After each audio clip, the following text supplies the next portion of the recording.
ইরানের সঙ্গে চলমান উত্তেজনার জের ধরে পারস্য উপসাগরে আগে থেকেই ইউএসএস আব্রাহাম লিঙ্কন বিমানবাহী রণতরী মোতায়েন করেছে যুক্তরাষ্ট্র।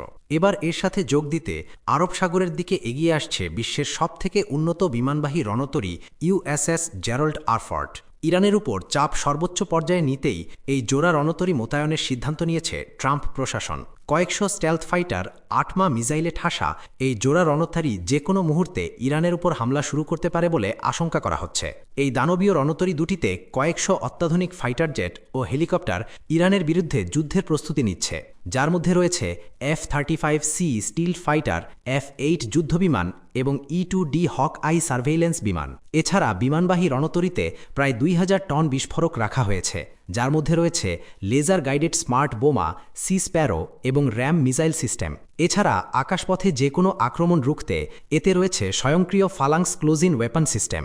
সামরিক বিশেষজ্ঞরা বলছেন, ফেব্রুয়ারির মাঝামাঝি সময়ে পারস্য উপসাগরে এই দুই সুপার ক্যারিয়ারের উপস্থিতি তেহরানের বিরুদ্ধে ওয়াশিংটনকে এক অভাবনীয় সামরিক সুবিধা দেবে, কারণ দুটি আলাদা অবস্থান থেকে এই রণতরীগুলো ইরানের উপর সমন্বিত বিমান হামলা চালাতে পারবে। প্রতিটি স্ট্রাইক গ্রুপে থাকবে F-35C স্টিলথ ফাইটার, F-8 যুদ্ধবিমান এবং E-2D হক আই সার্ভেইলেন্স বিমান। এছাড়া রণতরীগুলোকে ঘিরে থাকবে টোমাহক মিসাইলে ঠাসা ডেস্ট্রয়ার এবং ক্রুজার।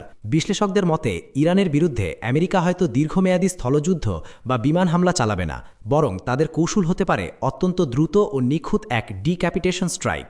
এর অর্থ হল সরাসরি ইরানের শীর্ষ নেতৃত্ব এবং কমান্ড অ্যান্ড কন্ট্রোল সেন্টারগুলোতে আঘাত হানা। এর ফলে ইরানের পুরো শাসন ব্যবস্থা অচল হয়ে পড়বে, সেনারা কোনো নির্দেশ পাবে না এবং সাধারণ বিক্ষোভকারীরা দেশ দখলের সুযোগ পাবে। পশ্চিমা গণমাধ্যমগুলো বলছে, ইরাকের উপর টোমাহক মিসাইল দিয়ে হামলা চালাতে পারে মার্কিন নৌবাহিনী।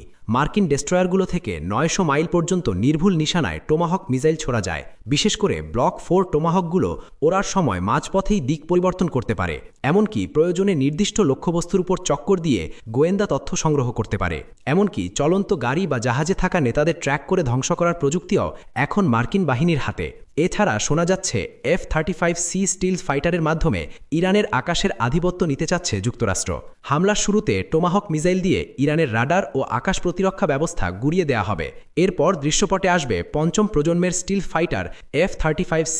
এই বিমানগুলো ইরানে হামলার পাশাপাশি আকাশ থেকে গোয়েন্দা তথ্য সংগ্রহ করে চলন্ত টার্গেটগুলো শনাক্ত করবে। যদিও ২০২৫ সালে ইসরায়েলি হামলায় ইরানের প্রতিরক্ষা ব্যবস্থা অনেকটাই দুর্বল হয়ে পড়েছে, এরপরেও ইরানের বিরুদ্ধে দ্রুত বিজয় নিশ্চিত করতে এই স্টিলথ ফাইটারগুলো হবে ট্রাম্পের প্রধান অস্ত্র। সব মিলিয়ে পারস্য উপসাগরের নীল জলসীমায় দুই মার্কিন সুপার ক্যারিয়ার স্ট্রাইক গ্রুপ মোতায়েনের বার্তা এখন দিনের আলোর মতো স্পষ্ট। একদিকে টোমাহক মিসাইলের নিখুঁত সেনা, অন্যদিকে F-35 স্টিলথ সক্ষমতা। সব মিলিয়ে ট্রাম্প প্রশাসন তেহরানকে এক কঠিন পরিস্থিতির মুখে দাঁড় করিয়ে দিয়েছে। তবে রণতরীর এই হুঙ্কার কি শেষ পর্যন্ত যুদ্ধের দাবানলে রূপ নেবে, নাকি আবারও কোনো কূটনীতির টেবিলে সমাধান মিলবে, তাই দেখার অপেক্ষা।